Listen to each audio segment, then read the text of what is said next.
All right, so we've covered that money is emotional. We've covered that your beliefs are where your emotions stem from, and your emotions are where your behavior stems from. So if you can change what you believe to be true about money, if you can change where your core beliefs come from, then you can change your behavior a lot easier.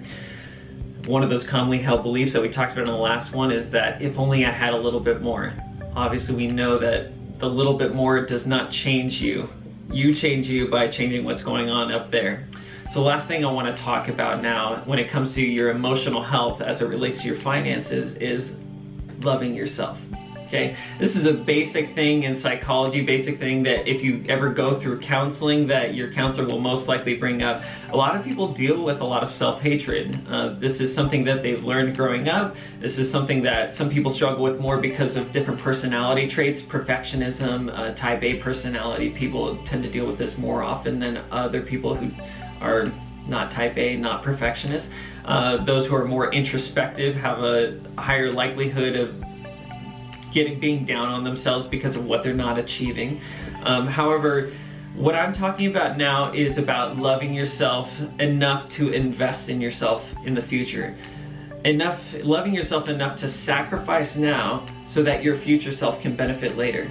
There's this great moment in The Simpsons, it's a cartoon that's been on for 30 years, where Homer does something really dumb per the norm, and somebody says, "Are you sure you want to do this?" And he's like, "Oh yeah, no, that's a problem for future Homer. Man, I don't envy that guy." So we tend to do this a lot, though subconsciously, of course, because we would never say that out loud, but we tend to sacrifice for our future selves. We tend to give ourselves a lot more fun, play, excitement now at the expense of our future selves. And we do that a lot through credit cards. We do that a lot through not investing in, say, a retirement or putting money away as a savings or an emergency fund, things like that.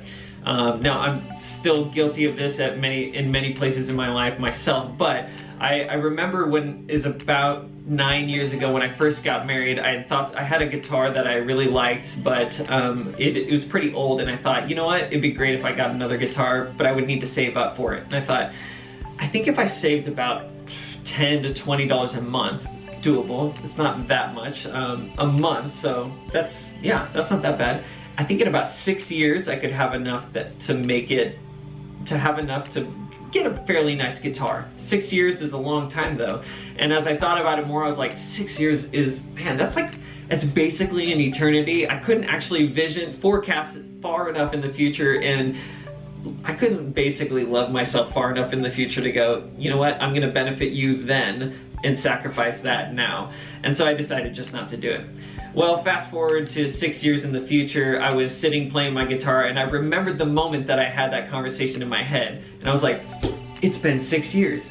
It barely even felt like any time passed. I mean, a ton of stuff had happened, but I realized, wow, 6 years is gonna show up no matter what I do. So my point is, if you can sacrifice something now, a little bit, weekly, monthly, I don't know, quarterly, every 3 months, to benefit your future self later, do it. Whatever that looks like for you. For a lot of people that looks like working out, exercising, eating healthy, things like that. But as we're talking about finances, I'm gonna say, if you get a chance to sign up for, say, a 401k, if you get a chance to put money into an IRA, if you get a chance to put money into one of your kids' 529 plans, which is a savings, California savings account plan, or something that benefits you or somebody you care about in the future, but it costs you now. If that's really difficult, ask yourself why it's so difficult. Well, yeah, it costs you now. It requires some sacrifice, but there's a level of sacrifice that anybody is willing to pay when you care about something. If you have an extra difficulty in saving, in investing, I understand that investing for a lot of people sounds really scary because it sounds complicated, don't even know where to start. But for Compass people specifically, if you've been with us for at least a year, we do have, and worked a certain number of hours, we do have different 401k options. You can always put money into a savings account. That's always an option for anybody to do. If sacrificing now for your future self is ever something that feels really difficult to do, it's good to ask yourself why. It's good to take a nice little quick self-evaluation. What is it that's so difficult to do? Is it just the fact that I don't have a lot right now? And so that's what makes it hard to pay into my future? Well, that may be the case, but there's also for a lot of people some level of self-care and self-love that they don't have, that is really difficult to get to. Anytime that you have an issue with taking care of yourself, with loving your future self, I want to ask you, I think it's a good exercise for people to ask themselves, and this is a good exercise for people to do when you're working towards emotional health in any arena, but especially for as it relates to finances, is what do I believe to be true about this? Why is this so scary? Why is it so difficult? What do I believe to be true in this moment? Actually dig into the belief, the core belief that you hold in that. That's what we call looking for the root issue. As you look for the root issue and you find something, oh, I'm actually scared that this will happen. I'm actually afraid this is, usually fear plays a part in that. Or I don't think it's worth it. I don't think I'm worth it. If there's any self-value in there, that any pain points in there is really what we're looking for.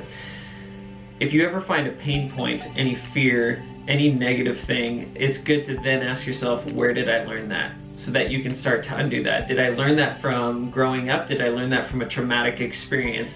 That's just those are things that I learned going through counseling appointments, talking with different people.